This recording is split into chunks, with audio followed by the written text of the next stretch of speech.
I'm the answer to your every cry. So liberation for the way behind. I bring to you good news.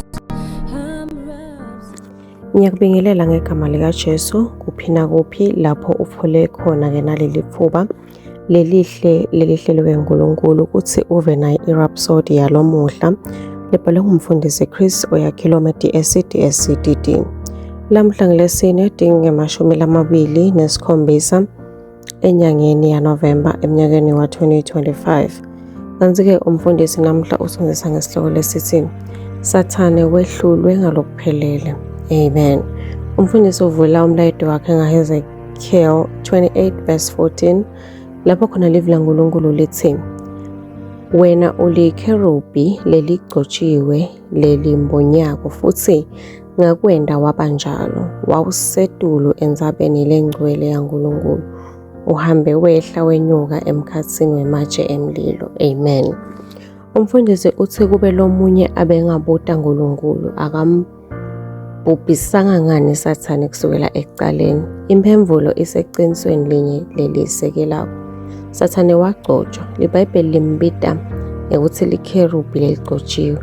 Futhi ingcenye yalo kwentiwa ngulolu gqobo ukuthi liyavikela. uNkulunkulu wanika Sathane ligcobo lolungabhubhiseki noma lususwe ngekutendela. Amen. uNkulunkulu akatilwisi. Ipho nelubito lwakhe akugucuki kuba seRoma 11 verse 29. Ngiko Sathane angakabhujiswa sonke. Beka neligcobo lolo ngisho nekuvukela umbuso ungazange ukulususe ngekucwabita.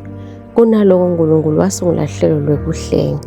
Waletha loyo abegcotshelwe kwehlula Sathane ngetizatfu temthetho netakamoya.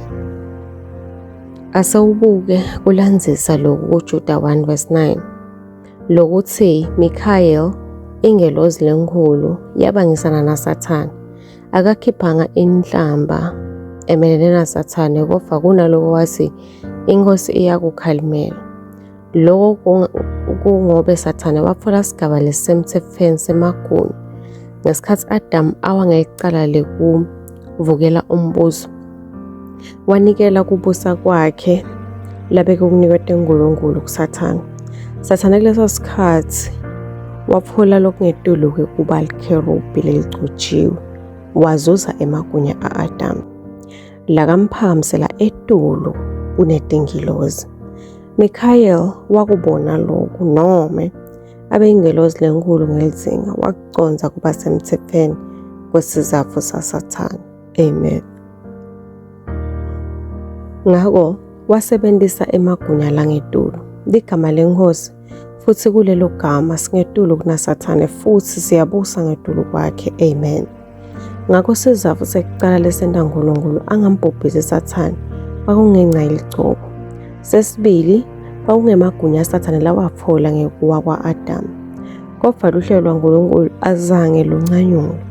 Inkosi uJesu lengu-Adam wesibili yafika yatalwa ngumoya yagcotshwa ngamoya longcwele ngemandla futhi yehlula Sathane ngalokusemthethweni ngakamoya naphakathi. Amen.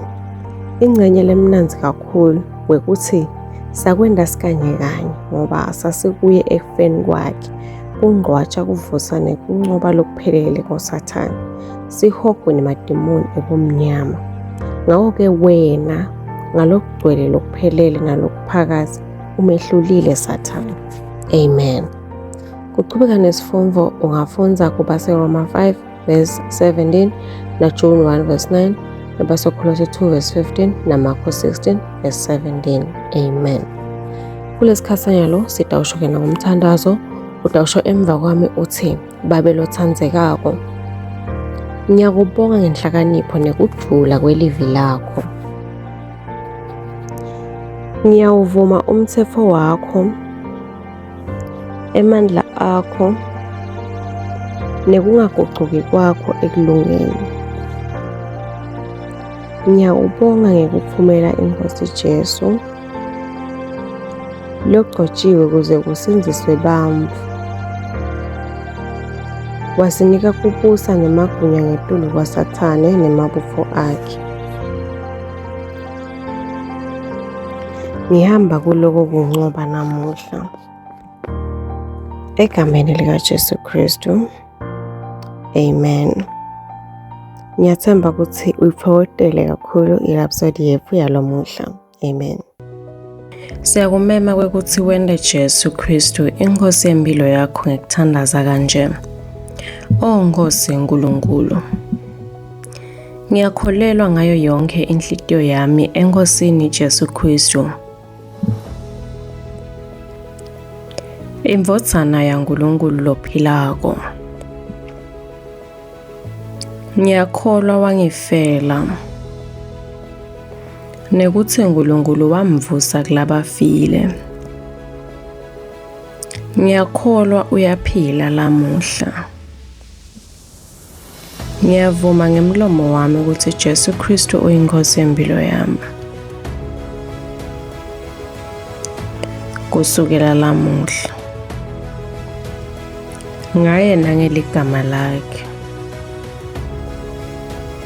Nekuphila lokuphakatha. Ngidelwe kabusha. Ngiyabonga Nkosi ngekusindisa impilo yami. Nyalo sengumfana kaNkulunkulu. Haleluya.